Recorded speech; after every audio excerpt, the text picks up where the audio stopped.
Hello, I'm Carol DeChaine, your intuitive spiritual guide for practical matters, and also certified Marconics energy recalibration practitioner. Thank you for joining me. Today I'm going to ask you a question. I want to know if you're ready to stop the blame game. Now you may think, oh, me, not me. That's those people, and I'm not even sure why I joined you, because those are those people that want to play the victim. They're always placing blame on other people. They're saying, I didn't do anything. It wasn't my fault. It was them. And let me just say, that's the obvious ones. Those are the obvious blame game people. They play it really well, but they're not helping themselves because they're putting out, I have no responsibility for anything that happens in my life. It's somebody else that does this. And every time they do that, they stop their good. They stop their ability to create their own life by giving that gift to someone else who probably doesn't want it. And so that's not the people that I'm addressing, because those people are pretty unawake. They don't realize what they're doing. But for the rest of us, we may think we don't play the blame game, or not very often, but we're all human. And I will say that there are different ways, and some of them kind of insidious, on how we actually play the blame game. So I'm going to give you a little background, find out if you're ready to let it go, and maybe change the rules a little bit. So here we go. The different ways that you can place blame. One of them, of course, is when something doesn't go right and it's not your fault.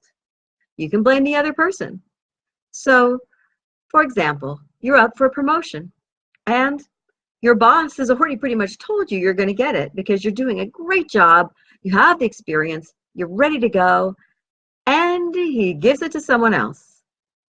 Like a child of his or someone else who just pops out of the blue who doesn't have the same background you do.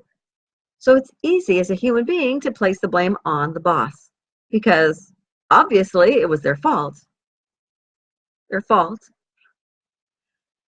Perhaps it's also an easy blame when your spouse or significant other has an affair and it's easy to blame them or blame the other person or even blame yourself, which is another way of blaming.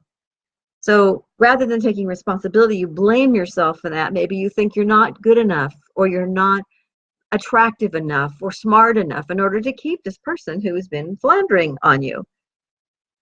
And there's other simpler things that you might not even notice when you put blame on yourself. Things like, if I just missed my property tax bill, I didn't pay it. And there's so many penalties when you miss it even by one day, at least in California, that perhaps you missed the date totally. And you blame yourself for that because it cost you so much extra money. Or perhaps you had something on your priority list because you have a list, you're ready to go, and then the time goes by, it keeps getting pushed to the bottom of the list because it's really not that important. And all of a sudden it becomes an emergency. Or it's too late to do it because you missed it, because you kept pushing it down on your list. One of those things that I push down on my list is exercise, which to me seems to be a four-letter word because it's on my list, I make lists, I go to bed, I turn out the light, and my brain goes, I didn't exercise again. Not even on my radar. And those are the things that we blame ourselves for in maybe not it's your fault kind of way, but still we kind of blame ourselves. So besides that, the third way that you can really blame are the ones that we say, if only. If only my child hadn't gotten sick and I had that first date with someone, maybe I would have ended up marrying this person. If only my car hadn't broken down, I would have been at this amazing interview for this job. It sounded so wonderful, but I couldn't get there, so they chose somebody else. So you can blame circumstances.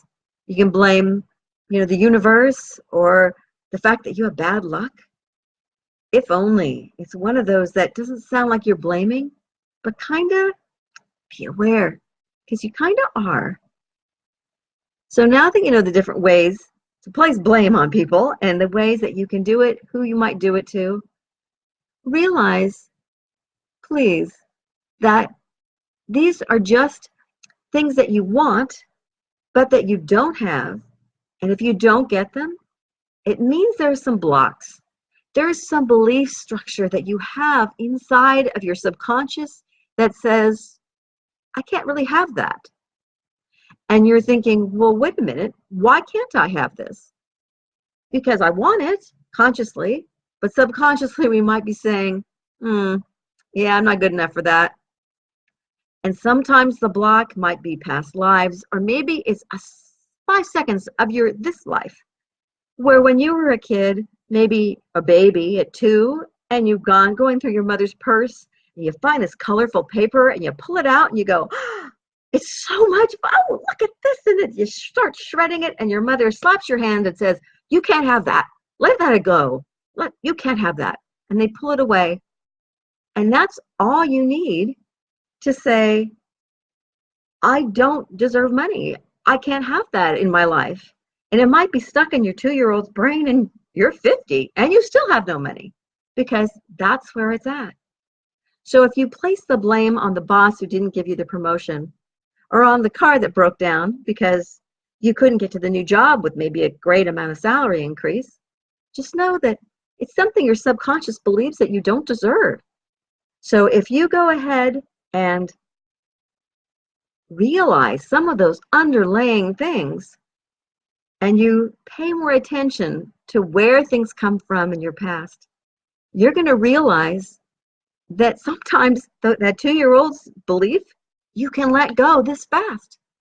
Other ones may take more time. I realized that I had some beliefs that were my parents. And I went, oh, no wonder I didn't have this. No wonder something didn't go well. That was my parents' belief. I don't need to blame anybody for that. I don't even need to have that belief in my life anymore. I can just let it go. And because I can let it go, I don't need to place blame anymore on anybody, because I'm done. I've kind of adjusted that belief structure. So now maybe money will start flowing. It'll become from out of the blue in unexpected ways, because we've released that underlying belief that's stopping us from what we want. And as long as we do place that blame on other people for things that don't show up in our life that we want, we have that wall set up. The wall that we hit, and we just stop ourselves. We stop our good, and we stop our growth.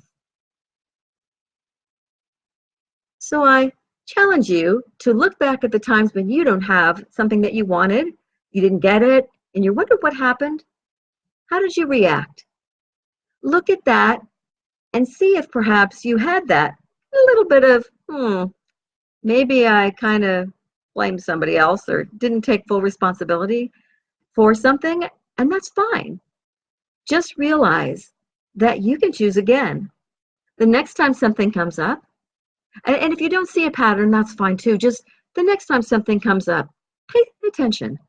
See what happened and how you react to it, because that'll show you every time whether you're placing the blame and stopping your good, or whether you're going, well, that was interesting. Let's see where that comes from. Because sometimes, like I said before, it'll just shift almost instantaneously if you go, that was my parents' belief. That's not mine. I'm fine. There's numerous times that it'll shift. And placing the blame game, you can stop it. You can just change the rules. And you'll be fine. It'll be totally different reality just by doing this tiny little thing for yourself. Thank you for joining me. I'm Carol DeChaine, your intuitive spiritual guide for practical matters. And if you'd like to see a little bit more about me, or get my free download of 5 steps to quantum leap your business and your life, go to my website at connecttojoy.com. That's connect, the number 2, joy.com, just like on his Facebook post. Thank you, and I'll see you soon. Bye-bye. Blessings.